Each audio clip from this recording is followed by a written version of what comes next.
The year 1966 saw President Johnson inspecting US troops in South Vietnam as they were drawn ever deeper into the war.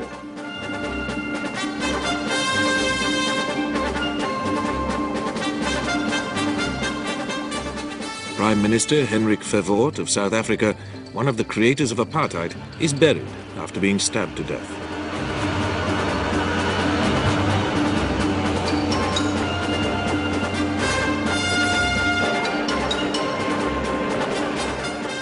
In Britain, Prime Minister Harold Wilson leads the Labour Party back to power with a greatly increased majority. Storm clouds soon gather over the economy.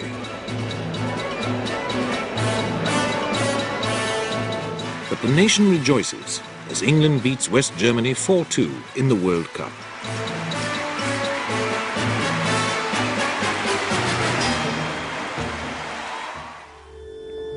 A few weeks later, on the 31st of August, there was a funeral in West London. 3 policemen were being buried after being shot down in cold blood. Nothing rouses more anger and determination in a police force than the murder of one of its own. Perhaps because this is well known among criminals, fewer than 40 members of the Metropolitan Police have been murdered in this century. But when a member has been a victim, the force does not rest until the killers have been punished. One of the most famous occasions was in 1911, when 2 sergeants and a constable were killed during a raid on a jeweller's in the City of London. The killers were anarchists who were cornered in Sydney Street and killed when top-hatted Home Secretary Winston Churchill brought in armed police and the army. In 1927, the murder of P.C. Gutteridge in an Essex lane started another mass hunt. The gun was found months later in the garage of a car thief, Frederick Brown. When his accomplice, William Henry Kennedy, confessed, both of them went to the gallows. In 1948, P.C. Nathaniel Edgar was shot in Southgate by a man he was questioning. As he lay dying, he wrote a name in his notebook. The killer, Donald Thomas, was caught in bed with his mistress when their landlady saw his photo in the paper. The most famous murderer of a policeman in London did not hang. At 16, Christopher Craig was too young. But his 19-year-old partner, Derek Bentley, who shouted, "Let him have it, Chris," was executed. The public outcry hastened the end of hanging in Britain. But abolition came too late for the murderer of Sergeant Purdy in 1959. He was Gunter Padola, traced while making a blackmailing phone call. He shot his captor and ran away. Caught through the fingerprints he left, he was executed at Wandsworth Prison.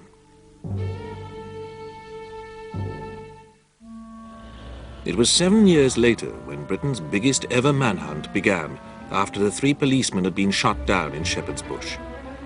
They were part of a team that had just been released after a long inquiry into a murderer of local prostitutes, nicknamed Jack the Stripper. The inquiry had ended with the suicide of the chief suspect, and now they were back on routine patrol. In charge of the team was Detective Sergeant Christopher Head, aged 30 and unmarried. He had just been promoted to sergeant. David Wombwell had 2 children, and after 3 years on the force, had only recently been made a temporary constable. The third was P.C. Geoffrey Fox, a father of 3, whose wife later said, "I always knew my Jeff would get killed someday." They were patrolling in West London in a Q car, a Triumph 2000. In the vicinity, there was another car, also with 3 men in it. John Edward Whitney, aged 36, was the owner of that car, a standard Vanguard. He had a long criminal record, with 10 convictions for petty theft. Sitting in the back was John Duddy, a 36-year-old Scotsman who had been convicted 4 times for theft. He had been working as a lorry driver until he met up with Harry Roberts, aged 30, known as a hard man. He had recently been inside for some 5 years of a 7-year sentence for robbery with violence. In the seedy back streets of West London, he had beaten up a pensioner and cut a ring off his finger. A marksman in the Rifle Brigade, he had fought in Malaya during the emergency there. The army had taught him all about guns and how to survive while living rough in the jungle.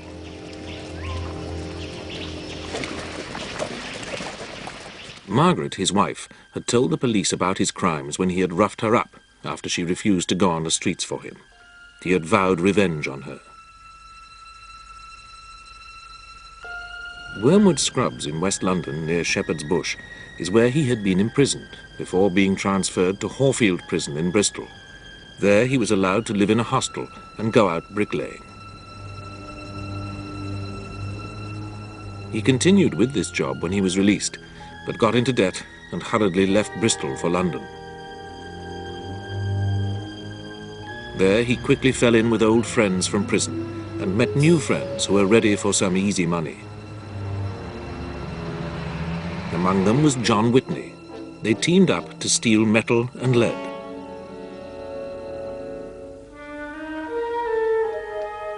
From the pubs of London, they followed rent collectors and managers of betting shops and robbed them.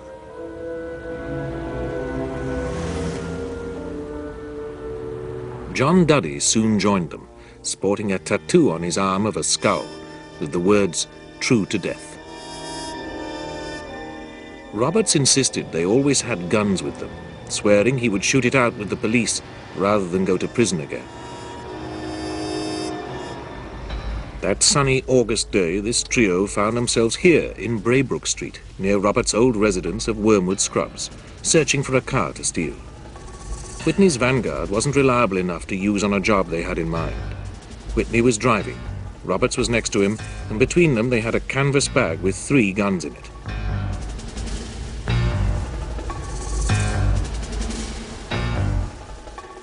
The officers in the Q car felt suspicious about the Vanguard. They flagged it down, and DC Wombwell walked over and peered inside. Suddenly there was a shot. David Wombwell fell, shot in the face. All he had done was to take out a notebook to write down the details of the car and driver. Roberts told Duddy to grab a gun and leapt out. He shot at Sergeant Head, who had been questioning Whitney, but missed him. Head ran back, shouting, "No, no, no," and tried to hide behind his car's bonnet.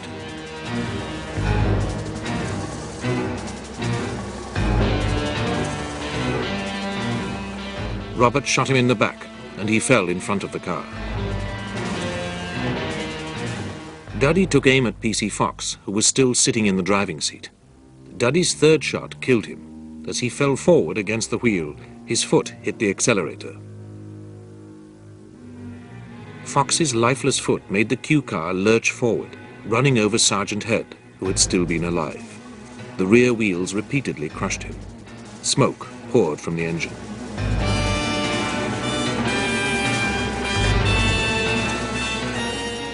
Whitney, who had taken no part in the shooting, had got out to see what was happening. Roberts screamed at him to drive them away. As they roared off, they passed a car. Driving it was Brian Deacon, a security guard. Deacon shouted to his wife to take down the number, PGT 726. Detectives impatiently awaited the tracing of the car number plate, but there was a hold-up. In 1966, there was no central register, and county offices shut at 5 o'clock.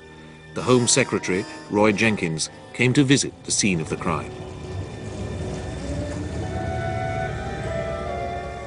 A minute search for clues was initiated around Braybrook Street and on the Common, and officers from all over London volunteered to join the search. There was a sense of boiling indignation that such a Chicago-style shooting of policemen could happen on their patch, and they were pleased to be able to do something towards bringing the murderers to justice.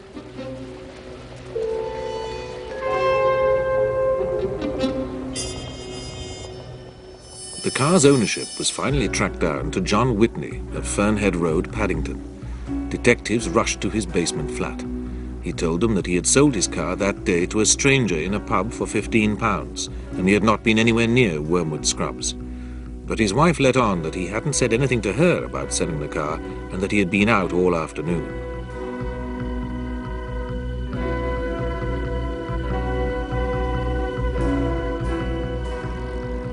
By midnight, Whitney was in custody. Now the search began to find out where the car was hidden, and its number was broadcast. The station was a hive of activity, as evidence was carried in from his flat. Then came a phone call.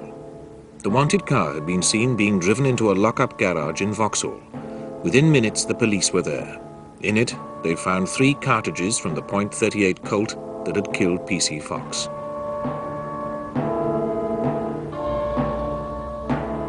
As they towed away Whitney's car to test it for fingerprints, he told them about Roberts and Duddy.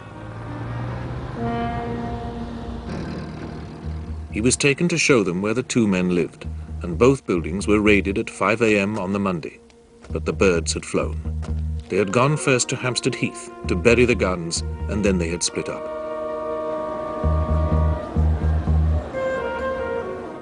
Duddy had gone home to Scotland, while Roberts had spent one night with his girlfriend, Lillian Perry, in a hotel in Bloomsbury, and then gone to buy camping equipment, including a sleeping bag. Now the hunt widened across Britain.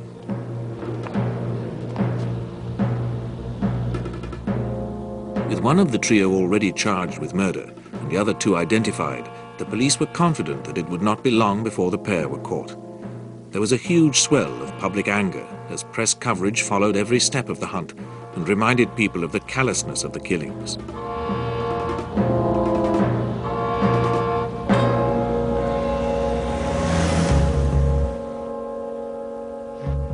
When the Home Secretary visited Shepherd's Bush police station, he was urged to reintroduce capital punishment for murderers of policemen.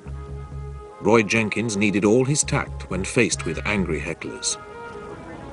Well, I can well understand the reaction and feelings of policemen at the present time, but it would be quite wrong for me to take a major policy decision in the shadow of one event, however horrible that may be. As the day of the funeral of the murdered officers approached, a mountain of wreaths was sent, many of them by people who had not known them personally, but who felt moved to make some gesture.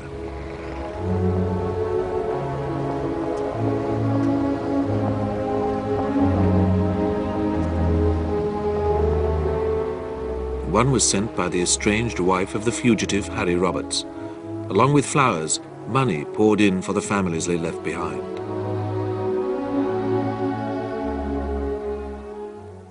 Determined to catch them without delay, the police decided to enlist the help of the public again. They issued detailed descriptions and warned that the men might be both armed and dangerous. The results were not long in coming, and on Tuesday they arrested Duddy. They found him in bed in a Glasgow tenement in the Colton district.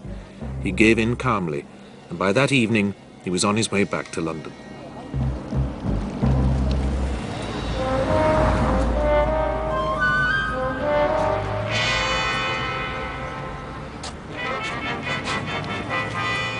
An indication of how important the police rated the capture of Duddy was the decision to bring him back to London by aircraft. Very few criminals were given a trip in an airliner in the 1960s. Duddy had sat between 2 detectives, and Inspector Slipper took a statement from him on the plane. He reported that Duddy said, "It was Roberts who started the shooting. He shot the 2 who got out of the car, and then he shouted at me to shoot. I just grabbed a gun and ran to the police car and shot the driver through the window. I must have been mad." It was not easy to get him off the plane so that the press photographers didn't get a glimpse of his face and prejudice his later identification, but the detectives managed it. At the police station, he added to his statement, "I didn't mean to kill him. I wanted quick money the easy way. I'm a fool."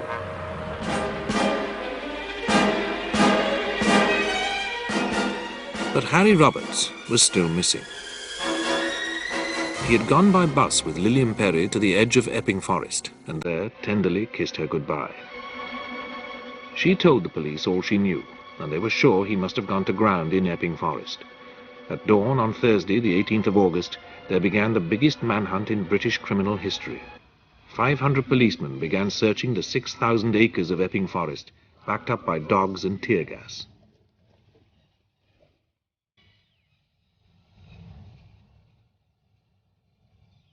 Unusually for England at that time, many of the police were armed. A helicopter hovered overhead, and officers from all over London and Essex volunteered to join in the hunt. For 3 days they combed the dense undergrowth for the gunman who had killed their colleagues, but they did not find him.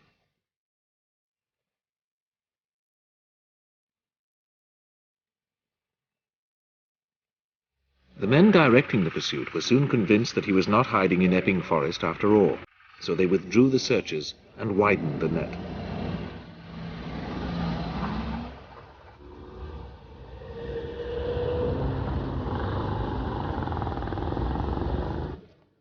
The police returned several times to addresses where Roberts had lived, but they could find no clues as to where the former jungle fighter had gone. Over 6,000 sightings were investigated, most of them in London, but 160 of them in Liverpool and over 100 in Bournemouth. Interpol was alerted in 90 countries, but still there was no sight of Roberts.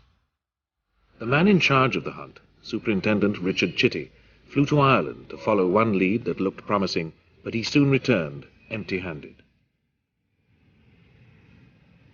A reward of £1,000 was offered on 16,000 posters.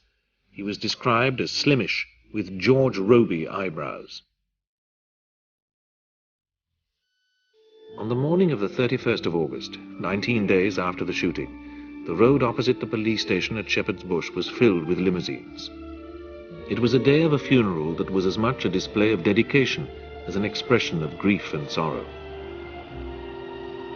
Over 600 policemen lined the route, and crowds braved the rain of the chill day in late summer to pledge their solidarity with the forces of law and order.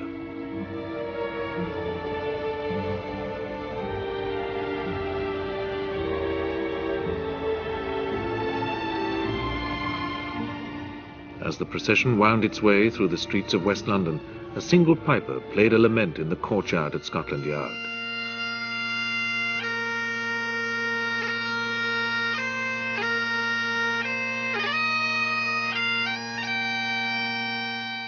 A week later, on the 6th of September, a memorial service for the murdered officers was held at Westminster Abbey.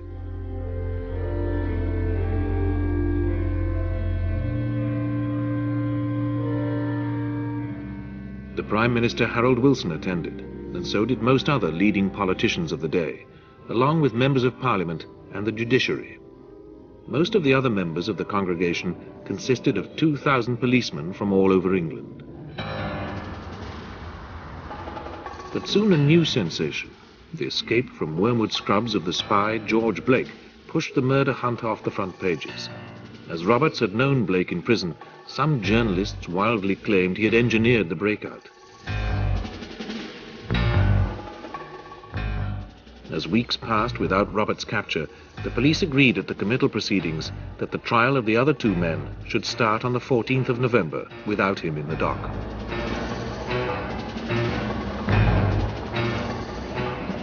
A somewhat rueful Superintendent Chitty made another appeal. It's been a difficult investigation. The public and police forces throughout the country and the world have been very cooperative. And all I can ask is that the public will still send in these calls where they think they've sighted Roberts, because that is one way in which he may be caught. His perseverance was to be rewarded. On the first day of the trial, a note was passed to him that Harry Roberts' hiding place had been found several miles north of Epping Forest, after all.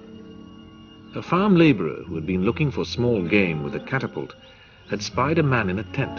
When he was questioned by a policeman about thefts in the area, he mentioned his discovery. The policeman and a colleague went to investigate and found a carefully built framework of boughs and branches covered with tarpaulin and plastic sheeting.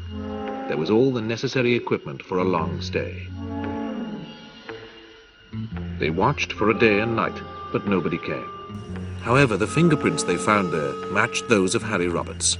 The fox had been sighted.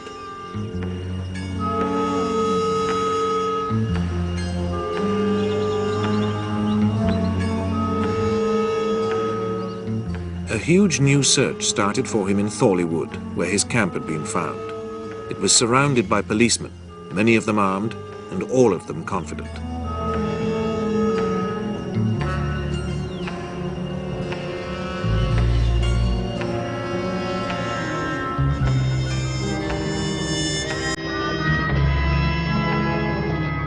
They moved in at dawn, sweeping the landscape, eager to find traces of their quarry. Sergeants Smith and Thorne were looking in a hangar used for storing straw when Smith spotted a jar of methylated spirits. Pulling the bales apart, Smith found a primus stove. Behind another bale, he saw a sleeping bag. He gave it a hard prod with his rifle, and a sleepy, unshaven Harry Roberts emerged. "Don't shoot," he pleaded. "You won't get any trouble from me. I've had enough. I'm glad you caught me." As Roberts was taken into custody, police found a loaded Luger nearby, the one used to kill Head and Wombwell. News of his capture was relayed to Superintendent Chitty at the Old Bailey, who met him at last that afternoon in Bishop Stortford police station. Roberts admitted his guilt, but denied killing P.C. Fox. Harry Morris Roberts was charged with murder. That night he was taken back to Shepherd's Bush, just a short distance from the street where he had gunned down 2 policemen. A large crowd was waiting, hoping for a glimpse of this notorious murderer who had escaped the police net for over 3 months.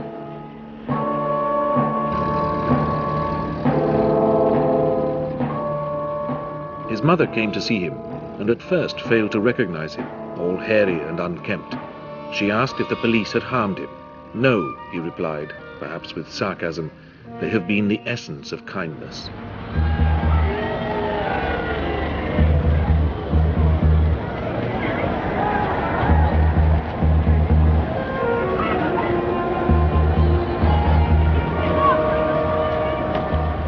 It was decided that the trial of Duddy and Whitney should be stopped and a new one held for all 3.